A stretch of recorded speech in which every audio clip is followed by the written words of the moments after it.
Kiai Haji Madudin Usman Al-Bantani merilis buku terbarunya lagi berjudul Literatur Kitab-Kitab Nasab Abad ke-3 sampai 13 Hijriah, Bukti Terputusnya Nasab Balwi. Ditulis oleh Kiai Haji Madudin Usman Al-Bantani.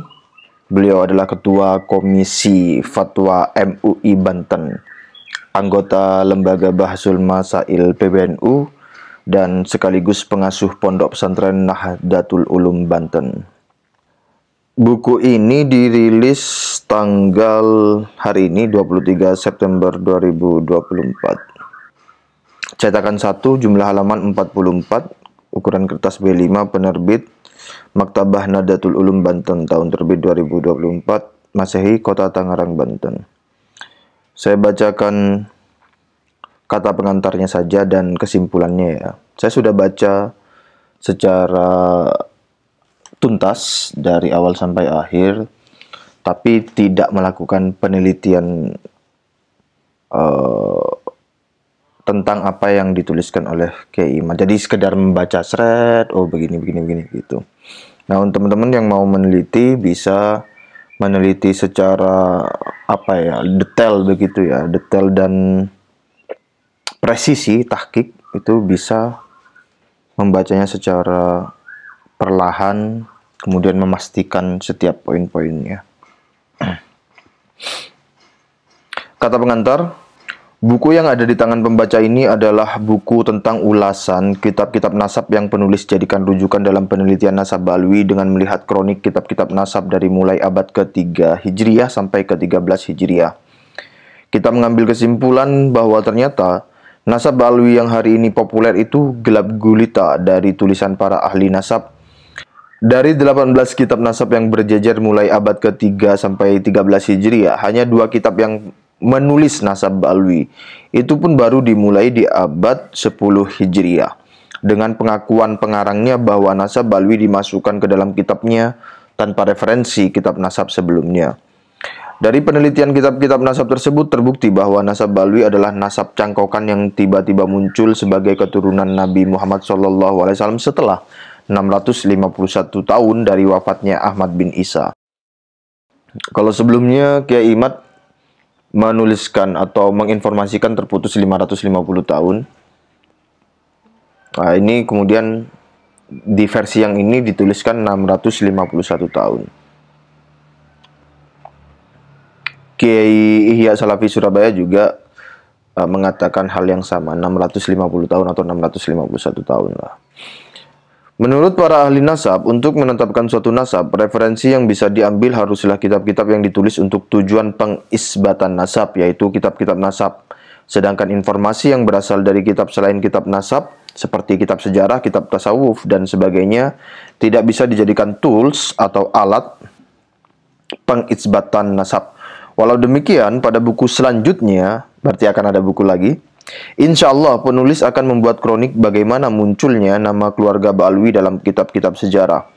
Bagaimana keluarga Balwi mengokulasi dirinya dalam keluarga Ahmad bin Isa dalam berbagai kitab-kitab mulai abad ke-9 Hijriah yang penuh ketidakkonsistenan dan kontradiksi antara satu dengan lainnya. Semoga buku ini bermanfaat untuk kita semua. Kresek, Banten, 23 September 2024. Kiai Haji Madudin Usman Al-Bantani. Di sini ada 18 kitab.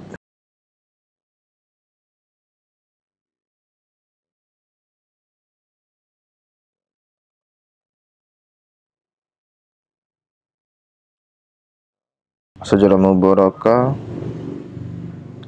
Al-Fahri, Al-Ashili, Sabatul Mushan, Umdatul Talib Sugra, Umdatul Talib fi Ansab Al-Abi Talib, kemudian An-Nafah Ambariyah,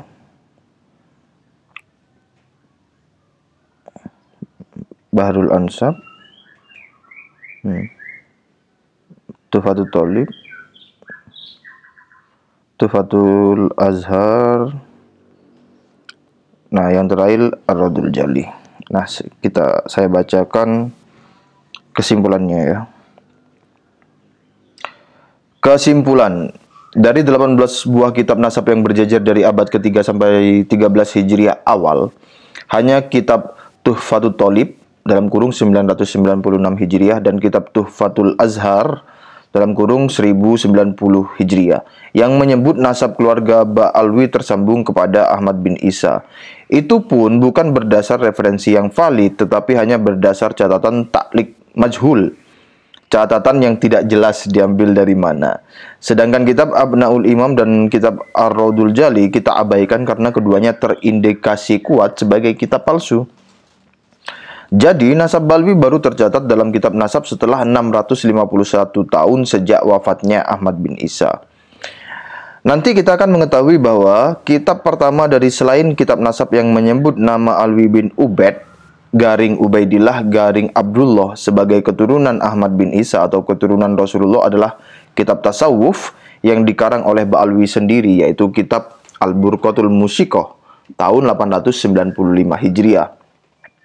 Jadi mereka sekarang dikenal sebagai keturunan Nabi bukan berasal dari kesaksian para ahli nasab, tetapi dimulai dari pengakuan mereka sendiri. Jadi ngaku-ngaku sendiri.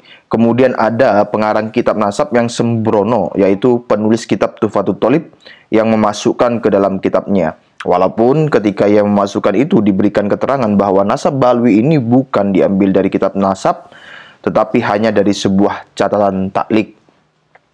Dari sini benarlah ucapan Imam Nawawi dalam kitab Raudatul Thalibin bahwa syurah wal istifadah yang terjadi di antara orang awam tidak dapat dipercaya karena sering terjadi bahwa permulaan dari istifadah itu adalah penipuan. Berita mutawatir pun tidak berfaedah terhadap ilmu jika tidak bersandar kepada sumber pengetahuan yang dapat diindra. Istifadah wasyura bainal ammatillah wuthuqa biha dan seterusnya dianggap dibaca. Al-istifadah dan asyuhra dalam kurung populer di kalangan awam tidak dapat dipercaya karena terkadang sumbernya adalah talbis dalam kurung menutupi dan memutarbalikkan kebenaran. Adapun tawatur, maka ia tidak bisa melahirkan keyakinan jika tidak bersandar kepada sumber yang diyakini yang dapat diindra. Dikutip dari Raudatul Thalibin Al-Maktabah Asy-Syamilah juz 11 halaman 103. Wassalam. Silakan teman-teman bisa mendownload buku terbaru dari Kiai Haji Maduddin Utsman Al-Bantani ini di link yang saya sematkan di kolom deskripsi. Terima kasih. Wassalamualaikum warahmatullahi wabarakatuh.